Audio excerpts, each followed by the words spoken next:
আসসালামু আলাইকুম everyone, welcome back to my channel. কেমন আছেন আপনারা সবাই? আল্লাহর অশেষ রহমতে ভালো আছেন। আমি আলহামদুলিল্লাহ ভালো আছি, সুস্থ আছি। এই তো আমার হাজবেন্ড আর আমি একটু ভিডিও করে নিতেছি। ও সেটা তো বলাই হলো না, আমরা কোথায় যাচ্ছি? আমরা যাচ্ছি আমার ছোট নানুর বাসায়। ওইখানে ময় মুরব্বিদের নামে একটা দোয়া হবে, এই জন্য আমাদের সবাইকে দাওয়াত দিছে। এখন আমি আর আমার হাজবেন্ড চলে যাচ্ছি। ফার্স্টে আমরা বলছিলাম যাব না যাব না, তারপরে যাওয়া হলো। এই তো আমরা নৌকায় উঠে পড়লাম। এটা হচ্ছে আমার ভাইয়ের বউ, আমার বোন, আমার ভাতিজা। কেউ মাশাল্লাহ বলতে ভুলবেন না, ওর জন্য সবাই দোয়া করবেন। নৌকার থেকে নেমে এখন আমরা একটু হেঁটে রিক্সা নেব। রিক্সা দিয়েও যাওয়া যায়, সিএনজি দিয়েও যাওয়া যায়, বাস দিয়েও যাওয়া যায়। তাহলে আমরা সবাই ভাবলাম কি যে রিক্সা দিয়ে যাই, গরম যেহেতু একটু বাতাস লাগবে, খোলামেলা লাগবে, এই জন্য আমরা রিক্সা এটা নিয়ে এখন আমরা কদমতলী হয়ে আব্দুল্লাহপুর চলে যাব। ভাবছিলাম আমরা যাব না, সকাল থেকে যেই বৃষ্টি ছিল। পরে আমার হাজবেন্ড বলতেছে যাওয়া লাগবে না এত বৃষ্টির মধ্যে।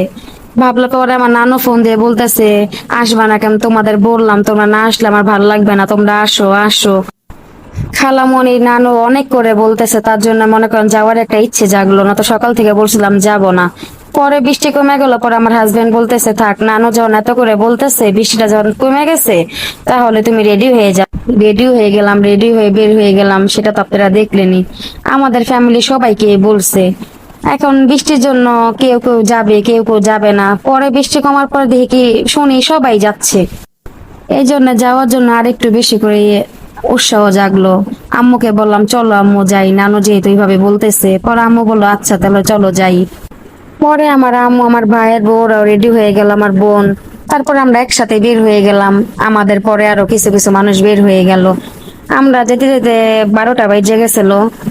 এই তো আমরা যাইতেছি, রাস্তার ভিউটা অনেক, আগে আব্দুল্লাহপুরের রাস্তাটা অনেক খারাপ ছিল, এখন রাস্তাটা অনেক সুন্দর হয়েছে, তাই যাওয়ার জন্য কোনো সমস্যা হয় না। আমার নানা একজন কারাগারের পুলিশ ছিল, এখন উনি রিটায়ার্ড করছে। এখন আর ওনারা ভিতরের কোয়ার্টারে থাকে না, এখন বাহিরে একটা ফ্ল্যাট নিয়ে ওনারা থাকে। কিন্তু আমার খালামণি জেলখানার ভিতরেই থাকে কোয়ার্টারে। ওনার হাজবেন্ড আবার ওইখানে একটা জব করে, এই জন্য উনি এটার ভিতরেই থাকে।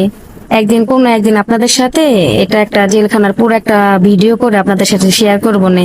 আজকে তো আর যাচ্ছি না খালামনির বাসায়, আজকে যাচ্ছি হচ্ছে নানুর বাসায়। এই জন্য আর এটার ভিতরে আর ঢুকলাম না, জেলখানার ভিতরে আর ঢোকা হচ্ছে না, কারণ খালামনিও তো নানুর বাসায়। এই তো এখন আমার হাজবেন্ড মিষ্টি নেবে, বলতেছে মিষ্টি আর দই নিয়ে নেই, যেহেতু দোয়া পড়াবে। পরে আমি বললাম আচ্ছা নিয়ে নাও। এখনো দেখতেছে কোন মিষ্টিটা নেওয়া যায়। ওরা আমি একটু সাথে আসলাম, আইসে একটু দাঁড়িয়ে বলতেছে এটা নাও। এই তো এখন মিষ্টি নিতেছে আর ভিডিওটা আমার ভাই করে দিতেছে। ও এখন মিষ্টিটা নিয়ে আমার কাছে দিয়ে দিবে, বলবে তুমি পিছনে রাখো। ও তো আবার সামনে বসছে, পিছনে আমি আর আমার বোন বসছি। এই তো এখন আমরা চলে যাচ্ছি, রাস্তার অনেক সুন্দর ভিউ আপনাদের সাথে শেয়ার করতেছি। এই তো এটা এটা হচ্ছে কেরানীগঞ্জ কেন্দ্রীয় কারাগার। এই তো আপনার সাথে একটু শেয়ার করলাম। এটার ভিতরে আমার নানু, না আমার নানুর আগে ছিল, এখন আমার খালামণি থাকে। এখন ওনারা পাশে ভাড়া থাকে। অনেকদিন পর আসলাম এইখানে, আগে তো প্রায় প্রায় আসা পড়তো, এখন বেশি একটা আসা পড়ে না। আসবো না আসবো না বলতে বলতে চলে আসলাম নানুর বাসায়। নানুদের বাড়ির সামনের এটা ভিউ। এই জায়গাটি এখন গ্রামের মতনই দেখা যায়, গাছগাছালি ভালো লাগলো, তাই আপনাদের সাথে একটু শেয়ার করার জন্য ভিডিওটা অন করলাম। আগে তো এই রোডটা অনেক খারাপ ছিল, এখন রোডটা অনেক ভালো লাগে। এই জন্য যাওয়া আসা করতে অনেক খারাপ লাগে না, আগে অনেক খারাপ লাগতো এখানে আসতে, এত ঝাঁকি। আজকের ওয়েদারটা অনেক ঠান্ডা ছিল, তাই গরমটা একটু কম লাগতেছে, এই জন্য একটু অস্থির লাগতেছে কম। এই কথার মাঝে আপনাদের একটা কথা বলি, আমার ভিডিওটা যদি আপনাদের কাছে ভালো লাগে তাহলে লাইক কমেন্ট শেয়ার করবেন, একটা সাবস্ক্রাইব করবেন, ভালো ভালো কমেন্ট করে আমাকে উৎসাহ দিবেন। আর যদি কোনো কিছু ভালো না লাগে আমাকে কমেন্টের মাধ্যমে আপনারা জানাবেন। আব্দুল্লাহপুরে সুন্দর একটা মসজিদ আছে, সেই মসজিদটা একটু ভিডিও করে নিলাম, আপনাদের সাথে শেয়ার করলাম। এখানে কাশফুল আছে। এই তো যাওয়ার পথে একটু একটু ভিডিও করে নিতেছি আপনাদের দেখানোর জন্য। খালামণি ফোন দিতেছে, কই আছো তোমরা, কই আছো তোমরা? তো এই তো বলতেছি চলে আসছে আপনাদের বাড়ির কাছাকাছি। এই তো বলতে বলতে চলে আসলাম আমার নানুর বাড়িতে। এইখানে রান্না বান্না করতেছে আমার হাজবেন্ড, আমার ভাই আঙ্কেলদের সাথে কথাবার্তা বলতেছে কি অবস্থা বলার পর এখন আমরা উপরে চলে যাব। উপরে যে একটু ফ্রেশ হয়ে আবার নিচে আসব। এই তো চলে আসলাম আমরা সবাই উপরে। এটা হচ্ছে আমার নানুর বাড়ি, আমার নানু, আমার নানুর ছেলে থাকে, আমার মামি থাকে।